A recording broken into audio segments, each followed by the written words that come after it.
The ledger says Patterson. Number 5. You will finish the job your father started. The straw girl is confirmed. Move on the location. New here? Help us reach 1,000 subscribers this month. 90% watch and vanish? Don't be next. Lights off. World muted. Subscribe. Before the dark notices. Let's begin. The phone they give you feels wrong. It's too light, the plastic cheap and slick, like a child's toy. They call it a burner, but it feels more like a detonator, a dead man's switch waiting for a signal. It has no weight, no history. It's a ghost in my hand. I'm sitting in a car that smells of stale cigarette smoke and pine tree air freshener, my leg bouncing with a nervous energy I can't seem to burn off. My name for this operation is Mickey. I'm a rookie undercover agent with the ATF, and this is my first buy. The target is a small-time crew moving stolen military hardware. Simple, they said. A proof-of-concept gig before they put me on anything heavy. Go play ball, my handler Agent Klein had told me. Let the bad guys see you around. Stop thinking like a good guy and start thinking like a bad guy. Easier said than done when every nerve ending is screaming that you're an imposter. The burner phone buzzes against my thigh, a harsh, angry vibration that makes my heart leap into my throat. I snatch it up, my hands slick with sweat. The screen glows with a text message. No number, just the words. Parking garage, level 4, 10 minutes, come alone. My training kicks in, a cold, detached voice in my head analyzing the variables. Klein told me they'd do this. Change the location at the last second to see if I rattle. It's a standard tactic to test for a wire, to see if I make a call to a surveillance team. I take a deep, shuddering breath, the air thick and humid in the Florida evening. I can do this. I just have to be the character.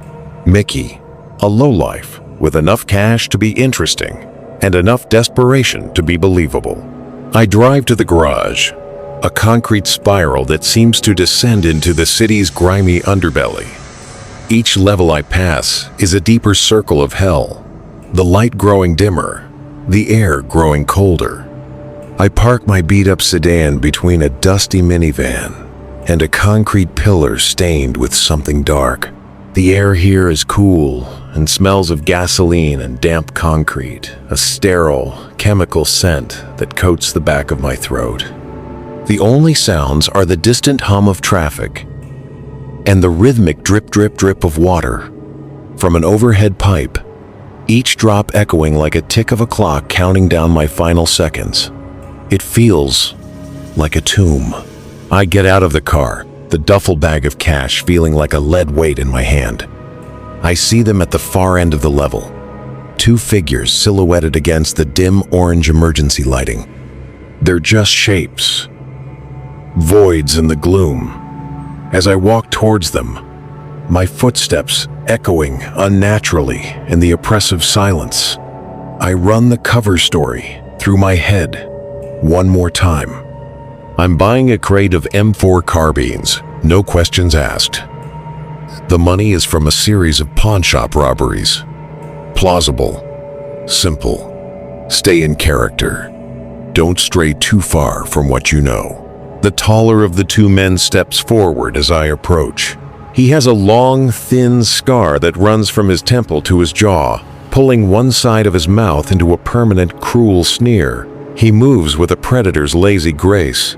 "You Mickey?" he asks, his voice a low, gravelly rasp that seems to scrape against the concrete walls. I just nod, trying to project an aura of boredom, of unimpressed professionalism. "Got the cash?" I hold up the bag. He grunts, a sound of grudging approval, and gestures with his chin towards a windowless van parked behind him. "The merchandise is in there. Let's see the money first." This is the moment, the point of no return. The air crackles with tension. I can feel their eyes on me, not just looking, but dissecting. They're not looking at my face. They're reading my posture, the way I hold the bag, the brand of my worn-out boots. They are assessing me as a threat, a mark, or a liability. I open the bag, showing him the stacks of 20s and 50s, neatly bundled. He glances inside, his eyes lingering for a moment, then looks back at me, his gaze sharp and narrow. Audio file UC113, timestamp 2107, voice 1. Let's see the money first. Then, the second man, who has been a silent shadow until now, steps forward. He's smaller, but he moves with a coiled serpentine energy that is far more threatening. He's holding a tablet, its screen casting a pale, ghostly light on his face. He looks from the screen to my face, and a slow, cold smile spreads across his lips. It's a smile of absolute certainty. "We know you," he says, his voice soft, almost conversational. A chilling counterpoint to the menace in his eyes. I freeze, my blood turning to ice water in my veins. My cover is blown. They made me. My mind races, cycling through escape scenarios, tactical responses, but my body is locked in place. This is it. This is how it ends. But the taller man shakes his head slowly, a strange look on his face. "No, not like that," he says, his gaze finally locking onto mine. There's a flicker of recognition in his eyes, something dark and ancient, a memory being dragged up from a deep, dark place. "We don't know, Mickey. But I know you, Officer Jensen, from a long time ago. A little breaking and entering charge in Jacksonville. You were a rookie then, too, full of piss and vinegar." It hits me like a physical blow, knocking the air from my lungs. A ghost from my first year on the force. A punk I'd arrested for boosting car stereos from a dealership. His name was Slater. He'd sworn he'd get me back that day in the courtroom. I had laughed it off. Another piece of street trash making empty threats. Now, standing in this concrete tomb, I'm not laughing. This isn't a simple arms deal. It's an ambush. An execution meticulously planned for years. The burner phone in my pocket feels impossibly heavy. A dead weight pulling me down into the abyss. They didn't change the location to test me. They changed it because there are no cameras on level 4. The smaller man taps his tablet again, the screen refreshing. He turns it towards me. It's a live feed from a security camera aimed at a familiar-looking suburban street. My street. A figure walks into frame, whistling. My wife, holding the leash of our golden retriever. The timestamp in the corner of the screen is from 2 minutes ago. "She looks happy," Slater says, his voice devoid of all emotion. "Let's see if we can change that."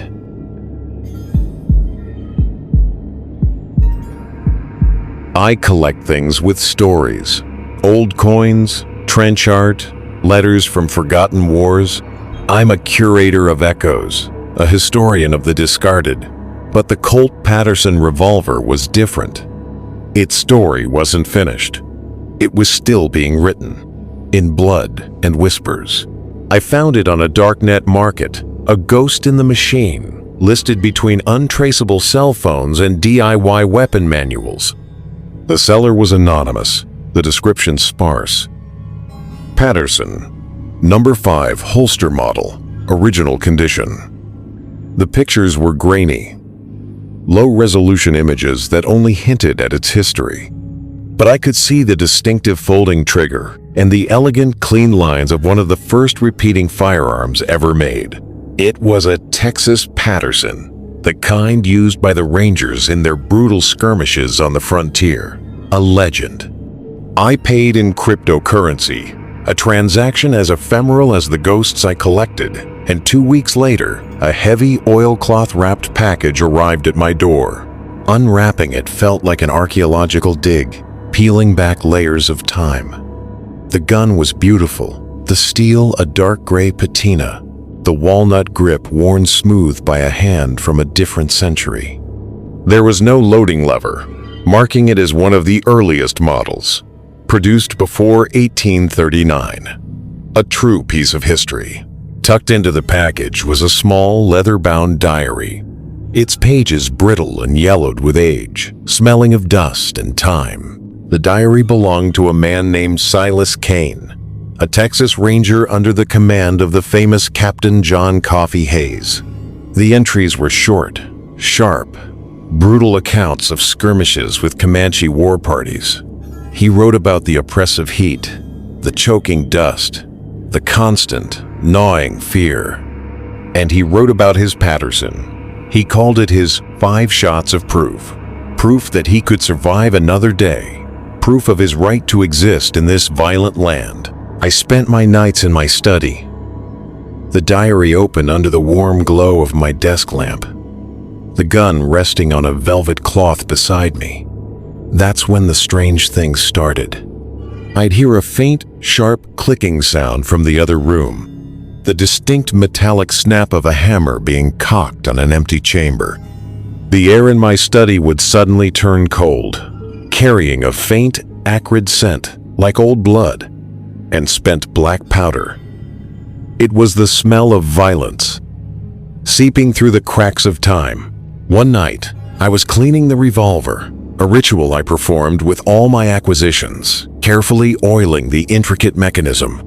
As I rotated the 5-shot cylinder, I felt a strange resistance, a catch where there should be none. I peered closer, using a magnifying glass, and saw something wedged deep inside one of the chambers, a tiny speck of white against the dark pitted steel. Using a pair of fine watchmaker's tweezers, I carefully extracted a tiny folded piece of paper, no bigger than my fingernail. It was a name, written in faded, spidery ink. Elena. The name wasn't in the diary.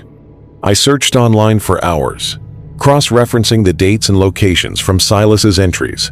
I finally found a single, obscure reference in a digitized county record from 1844. It was a missing person report for a young Comanche woman named Elena, last seen near Walker's Creek, the very site of the famous Ranger victory Silas had written about. That night, the haunting intensified. I woke from a dead sleep to the sound of a woman weeping, the sound so clear, so filled with a profound and bottomless grief. It was as if she were in the room with me. I saw a fleeting shadow move past my open door, a slender figure with long, dark hair. The Patterson on my nightstand was cold to the touch, unnaturally so, a piece of ice in the warm room, radiating a palpable aura of sorrow. The gun wasn't haunted by the ranger who wielded it. It was haunted by the person he used it on. His final, chilling entry about leaving no witnesses was a lie. He was wrong. There was one, and her spirit was still attached to the weapon that took her life. Her story, trapped in the steel. I realized the ghost wasn't trying to hurt me. She was trying to show me something. She was demanding her story be told. I went back to the diary, reading the account of the battle over and over. Silas mentioned taking shelter in a small, shallow cave behind a waterfall. It was a throwaway detail, nothing more, but now it felt like a clue, a map drawn in blood.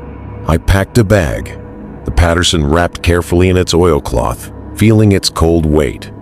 I drove for 6 hours, deep into the Texas hill country, using old, brittle maps to find the historical location of Walker's Creek. I found the waterfall, now just a sad trickle of water over a rock face.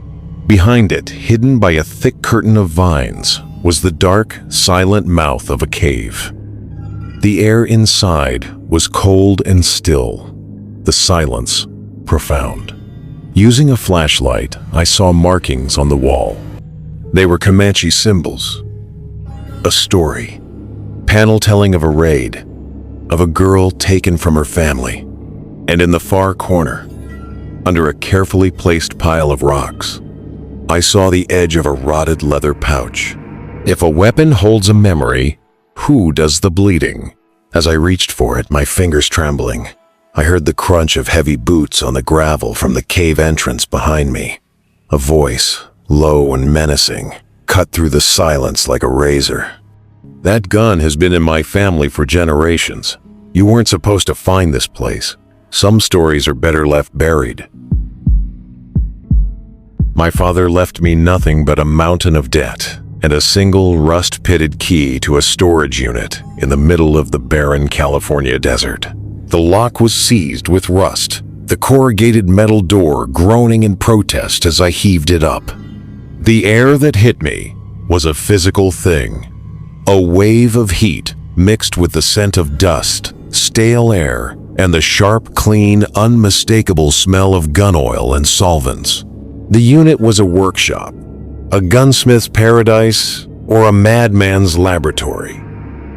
Lathes, drill presses, and strange, custom-made tools I didn't recognize lined the walls.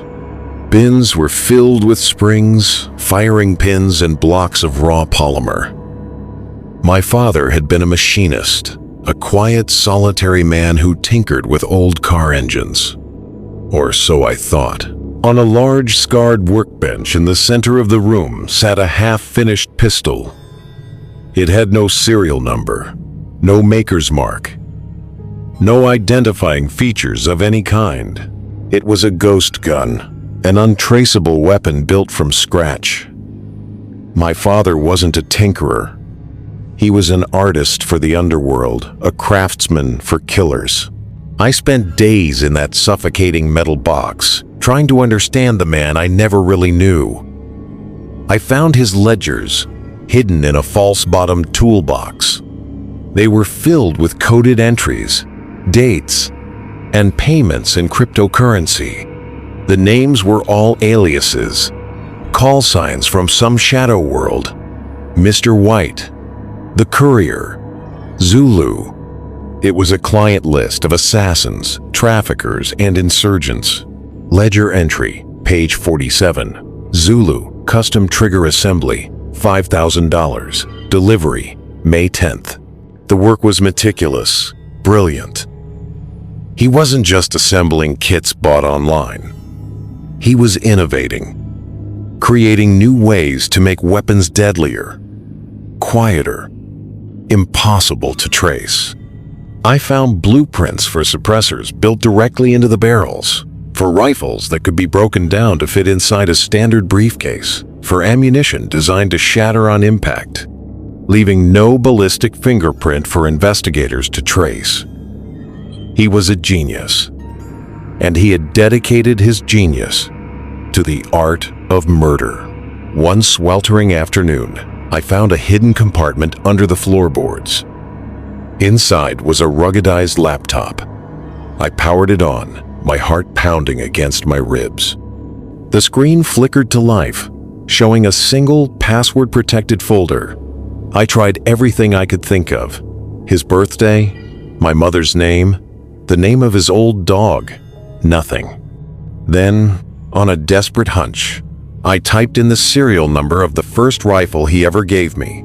A simple .22 caliber bolt action for my 10th birthday. The folder opened. It was filled with correspondence, encrypted emails detailing his last fatal project. It was for a new client, someone powerful and dangerous, referred to only as Papa. They wanted something special, a weapon that wasn't on any list, that didn't officially exist. A rifle that could fire a specialized armor-piercing round with no sound and no muzzle flash. A perfect assassination tool. The tone of the emails grew more tense, more paranoid. My father was getting nervous. The client was demanding, erratic. He wrote that he felt like he was being watched, that strange cars were parked on his street, that he was in over his head. The last email was a draft, never sent, dated the day before he died. He wrote that he was finished, that he was delivering the weapon the next day. He said he was getting out, that he had a buyer for his workshop and a plan to disappear for good. His death was ruled a heart attack. A quiet, unremarkable end for a quiet, unremarkable man. Now I knew it was a lie. He hadn't sold his business. He was the business. And his clients, the shadowy figures who paid for his lethal art, wouldn't just let him walk away. I started to feel it then. A constant, prickling sensation on the back of my neck, the unshakable feeling of being watched. I'd see the same black sedan parked down the street from my house for hours at a time, always in a different spot. My phone would click and hiss with static during calls, faint whispers buried under the noise. They weren't just watching him. They were watching me now. I went back to the storage unit one last time, a cold dread settling in my stomach. I had to get rid of everything, burn the ledgers, destroy the research, erase him. As I sorted through a box of his personal effects, old photos, receipts, a worn baseball glove, I found a framed photograph. It was of my father, younger, standing with another man, both of them smiling, holding up a prize-winning target sheet from a shooting competition. The other man had a long, thin scar running down his face. I recognized him instantly from the news. A high-ranking, celebrated ATF agent named Klein. My father wasn't just a gunsmith for criminals. He was an informant or a partner. The line was blurry, indistinct, erased by years of lies. He was playing both sides against the middle, and it had gotten him killed. And now, I had inherited his deadly, impossible game. If you inherit a secret that can kill you, is silence a shield or a shroud? A car pulled up outside the storage unit, its engine cutting off, plunging the world into an absolute terrifying silence. The beam of a high-powered flashlight cut through the dusty air, painting a bright, accusatory circle on the thin metal door. It started with an offer that was too good to be true, whispered to me over the noise of the campus coffee shop where I worked. $500. Cash, just to buy a gun for a friend of a friend. My record's not clean, the man said, his smile disarmingly charming, his eyes as cold and empty as a winter sky. You'd be doing me a favor, helping a guy out. I was a student, buried under a mountain of debt, working a dead-end job that barely covered my instant noodle budget. $500 was a week's rent, a month of groceries. It was a lifeline. I knew it was illegal, a straw purchase, but he made it sound so simple, so harmless, a one-time thing. A victimless crime. I went to the gun store, the smell of solvent and steel thick in the air.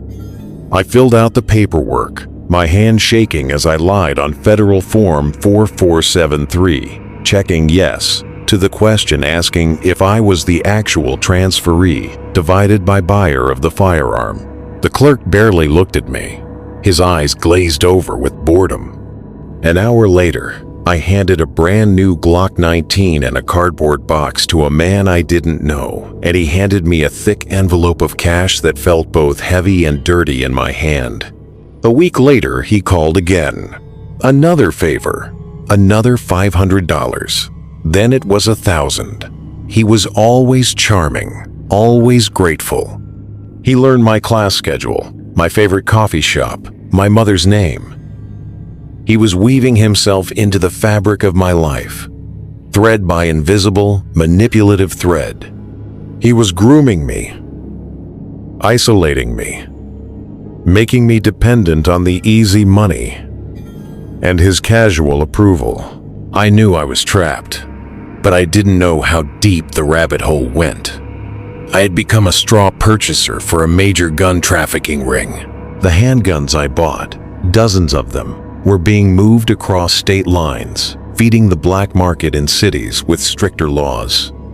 I was a crucial link in a chain of violence and death, a ghost in the system, and I couldn't see a way out. If I stopped, what would they do? They knew where I lived, where I worked. They knew my mother's name. I started seeing his associates, silent men with dead eyes and prison tattoos who would watch me from parked cars outside my apartment. They weren't protecting me. They were wardens, making sure I didn't run. The charming man's calls became less friendly, more demanding. The favors became orders. The charm was gone, replaced by a cold, hard edge of command. I had to do something. I went to the police, my heart pounding with a mixture of terror and a desperate, foolish hope. I sat in a sterile interrogation room and told them everything. They didn't see a victim. They saw a criminal, a willing accomplice. They handed my case over to the ATF. The agent who interviewed me, a woman with a tired, cynical face, offered me a deal. Help them, become an informant, and maybe, just maybe, I could avoid a long prison sentence for my part in the conspiracy. The plan was for me to set up a large buy, to get the ring's leader on tape talking about the operation. They fitted me with a wire, the cold metal disc taped to my skin, a constant, terrifying reminder of the stakes. The meet was set for a remote, abandoned warehouse off the interstate, a place that screamed ambush. The leader was not the charming man. He was someone older, colder, a man who radiated a quiet, brutal authority. He searched me himself, his hands surprisingly gentle but expert as they patted me down. My heart hammered against my ribs when his fingers brushed against the wire taped to my chest. He paused for a fraction of a second, his eyes locking with mine, and I was sure he'd found it. But he just continued, his face a blank, unreadable mask. The deal went down. They showed me the crates, filled with the same model of Glock I had purchased dozens of times.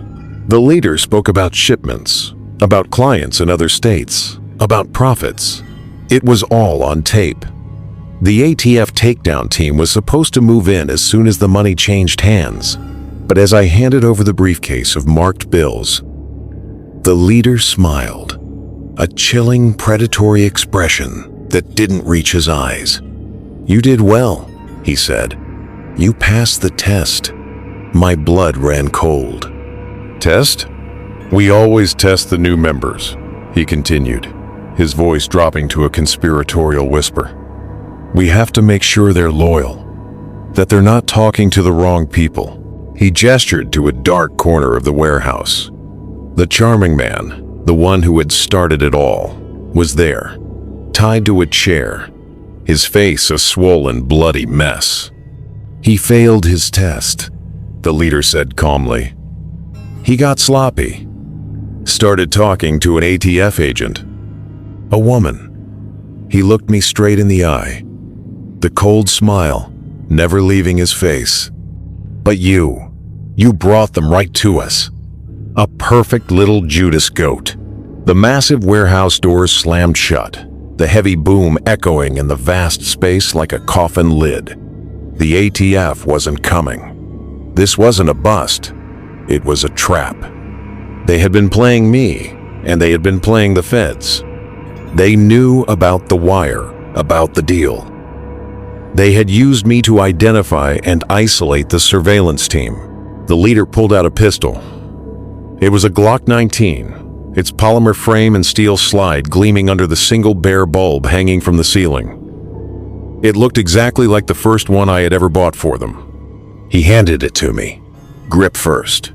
Prove your loyalty," he said, nodding towards the man in the chair. "Join the family."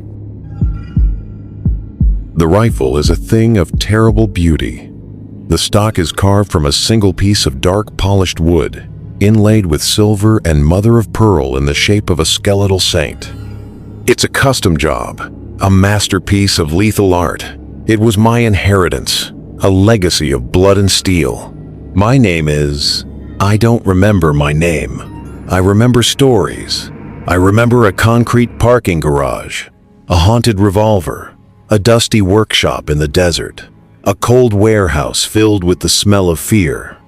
The memories flicker like a faulty projector, overlapping, bleeding into one another. They feel like my own, but they can't all be. They are a fractured narrative of violence and betrayal. I am in a white room. A woman in a white uniform comes and goes. She has kind eyes, but she never speaks. She changes the IV drip. Her movements efficient and silent. She checks the monitors that beep in a steady, rhythmic chorus, the soundtrack to my confusion. Sometimes, a man in a guard's uniform sits in the chair by the bed. He asks me questions. He has a voice like my father, calm and reassuring. "Tell me about the rifle," he says. "Tell me about the saint." And so I tell him. I tell him about the gunsmith, my father, who created it for a special client. A man who led a cult, a cartel that worshipped Santa Muerte, holy death. They didn't just kill their enemies, they sacrificed them, believing that blood fed their power. The rifle was my father's final, most brilliant work. The client believed the weapon itself had to be consecrated, fed with blood, to make it a holy relic. He had my father build a secret compartment into the stock, a tiny silver-lined reservoir to hold a single sacred offering. My father thought it was just the strange request of a rich eccentric. He didn't understand until it was too late. The client didn't want animal blood. He wanted the blood of a traitor. I remember the workshop, the smell of oil and steel. I remember finding the ledgers, the blueprints for untraceable weapons. I remember the name of the ATF agent, Klein, the man who was my father's partner or his handler, the man who betrayed him, the man who took the rifle and delivered my father to the saint. The guard nods, his face patient, encouraging. "And what happened then?" he asks. I close my eyes, and another memory surfaces, sharp and painfully clear. I am not the gunsmith's son. I am the informant, the straw purchaser, the Judas goat. I am in the warehouse, the cold weight of the Glock heavy in my hand. I prove my loyalty. I join the family. I pull the trigger. The cult of the saint becomes my life. I learn their rituals, their bloody prayers. I learn that loyalty is everything, and betrayal is paid for in blood. I rise through the ranks. I am trusted. I am given the rifle, the holy weapon, as a symbol of my position. It is my job to protect it, to feed it, to anoint it with the blood of the unfaithful. But another memory, a ghost of a different life, fights its way through the fog. I am an undercover agent. My name is Jensen. My partner is Klein. We've been deep inside the cult for years, so deep I can barely remember who I was before. The Saint's rifle is the key to bringing them down. It's their holy relic, and its history, its chain of custody, is the evidence we need to dismantle the entire organization. But Klein has been turned, he believes. He has offered me up as the next sacrifice to the Saint, the ultimate proof of his own loyalty. The woman in white comes back into the room. She holds a clipboard. I can read the words upside down. The clinical text, a stark contrast to the chaos in my head. The guard, the man with my father's voice, with Klein's face, leans in close, his breath warm against my ear. "One last time," he says. His voice no longer kind, but cold and hard as forged steel.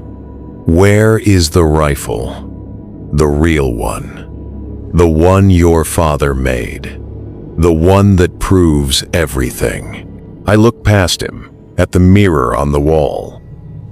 The face that looks back is a stranger's. Thin, pale, with haunted, hollow eyes. But the scar, a thin white line running from temple to jaw, is mine. I am Slater.